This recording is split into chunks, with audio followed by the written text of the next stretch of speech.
So here we can see the plot diagram with 5 stages: the exposition, the rising action, climax, falling action, and resolution. We start with the exposition. The first thing that happens in the movie is that Peter talks in over the credits. He says, "For what kind of man would I be if I did not help my mother, if I do not save her?" The first people we encounter is Phil and George on the ranch, and we get a little knowledge about their interactions as brothers. Then, shortly after, we get to know the other 2 important persons of this movie, Peter and Rose.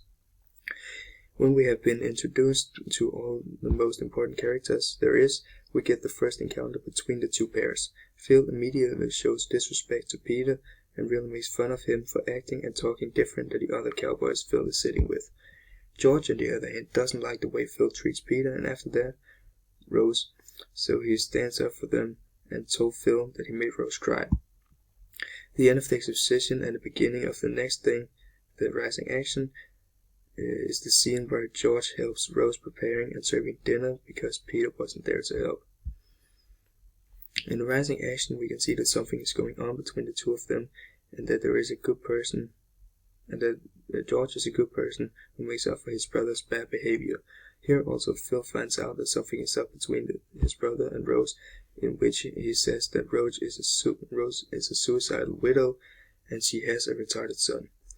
The rising action here is a very large part of the movie. It takes up much screen time.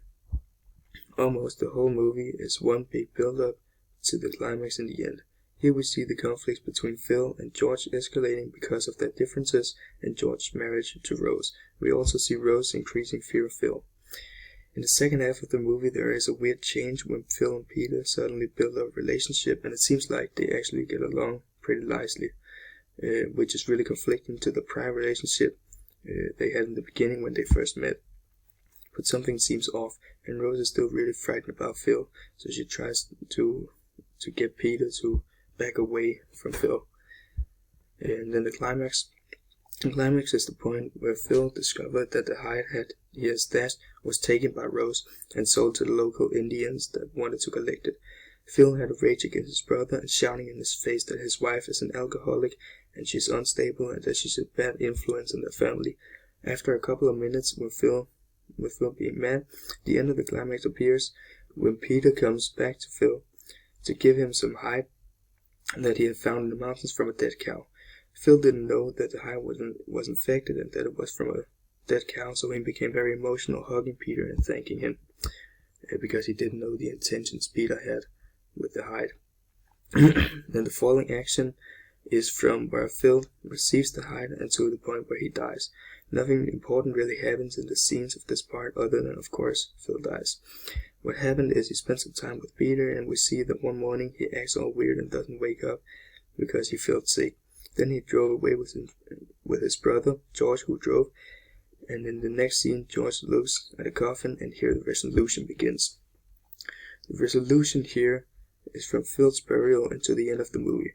The important thing in the end is where Peter reads from a book, "Deliver my soul from the sword, my darling from the power of the dog," which is connected to the title. After that, he sits with the rope that Phil made him and puts it under the bed, wearing gloves, of course. Here, when Phil died, we can look back to the beginning where Peter says, "For what kind of man would I be if I did not help my mother, if I do not save her?" This is a clear connection to the beginning of the movie, and we can now understand that Peter was the one who killed Phil in order to protect his mother. I'm gonna do a little analysis of the environment in the movie. Um, and the movie takes place mostly on a ranch in Montana in the western US in 1925. The movie also takes place in a couple of other places, but most of the movie is on this ranch. One of the scenes where they are somewhere else is Peter and Phil riding together, where they get to a bonfire, not lit bonfire. Hvad? Hvad? Jeg er lige ved at optage noget til engelsk.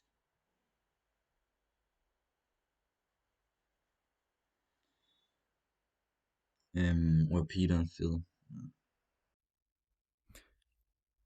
A characterization of the main characters behaviors, actions, and development, and their relationship to other characters. Peter is the son of Rose. Peter has some sort of trauma because his dad killed himself, and he was the one who found him hanging and cut him down. When Peter comes to the ranch during his break from school, he is deeply troubled by what has become of his mother, and continues to be bullied and harassed by Phil and the other range hands. Phil, although begins to show kindness towards Peter, he memorably says to Peter, "Sort of lonesome place out here, Pete, unless you get into the swing of things." He teaches to get him into this swing of things by showing him how to ride horses and offering to make him a lasso out of rawhide, which he takes painstakingly patience and immense skill. As Peter and Phil bond, Rose's emotional state worsens.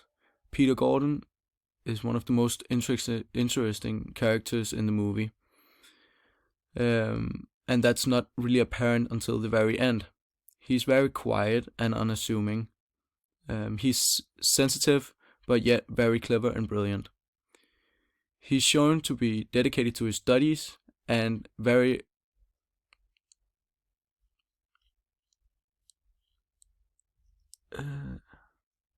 and that makes him kind of an outsider to Phil's world. However, when Phil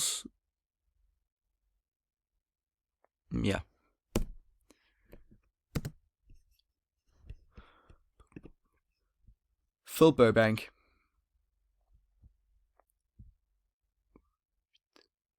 Phil is the brother of George. His idol is Bronco Henry, who is dead.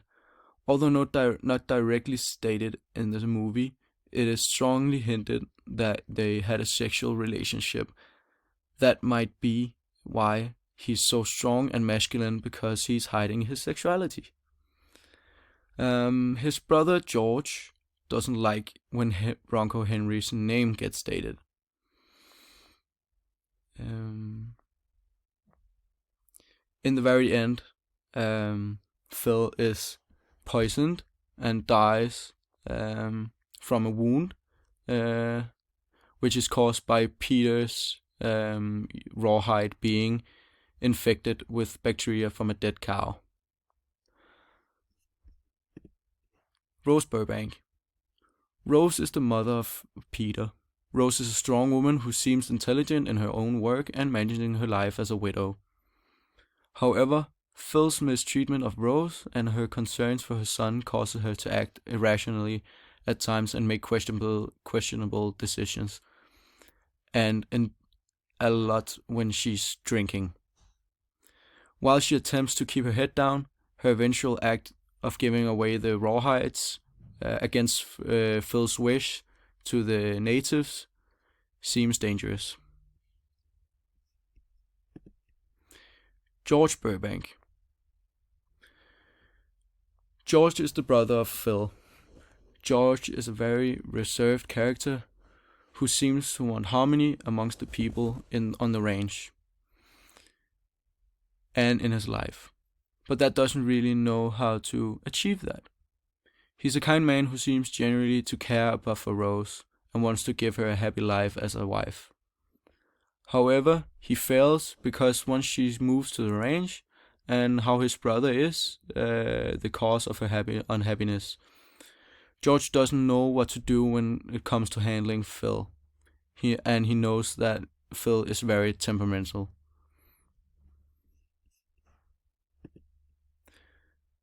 Comment on the title and discuss the movie's themes and message. The film's title is inspired by the Bible, borrowing a Psalm 22:20. When Jesus is suffering on the cross, it reads, Deliver me to the sword, from the sword, my precious life from the power of the dogs."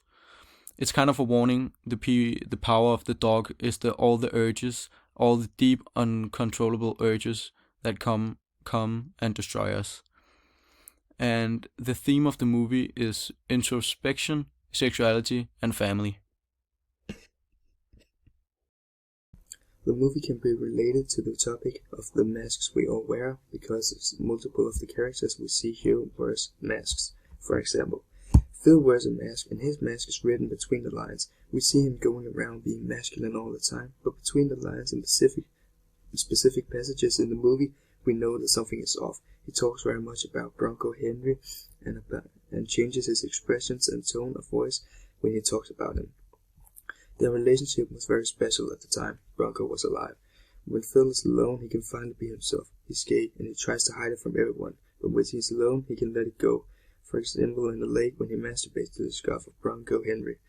This is a clear passage that confirms his sexuality. Peter, on the other hand, also wears a mask. Little more discreet, but his mask is that he tries to always in public show no emotions because he thinks that he has to be strong and capable of being his mother, of keeping his mother safe since he lost his father and now he's the new man in the house. This is tearing him down when he's alone, but in public he tries to man up and take that role. Rose also has a mask. Since Phil showed up, she's been really afraid of him, of hurting her or her son Peter, and that led to her becoming an alcoholic. But she only drinks in private because she doesn't want anyone to see that she's afraid and unstable, especially not her husband or Phil. But it's hard to keep the secrets away from her son since they are so close. And I'm going to do a little analysis of the trailer. Um, it, so I'm going to have I'm going to focus on like the composition and lighting, a bit of the sound. And the movie has some incredible cinematography. We get a lot of scenes with interesting lighting and framing, people in complete darkness and high contrast scenes. Um,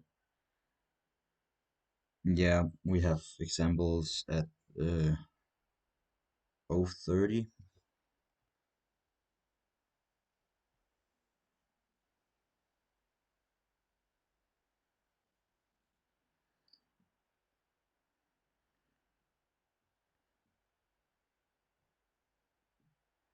We have an example at 030 where a window makes up a frame, so we have a frame in a frame and also a very high contrast with a lot of pretty really dark inside, but well lit and exposed outside.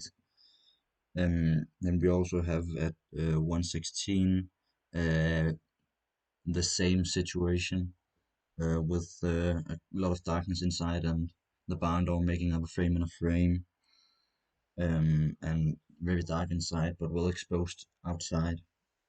Um,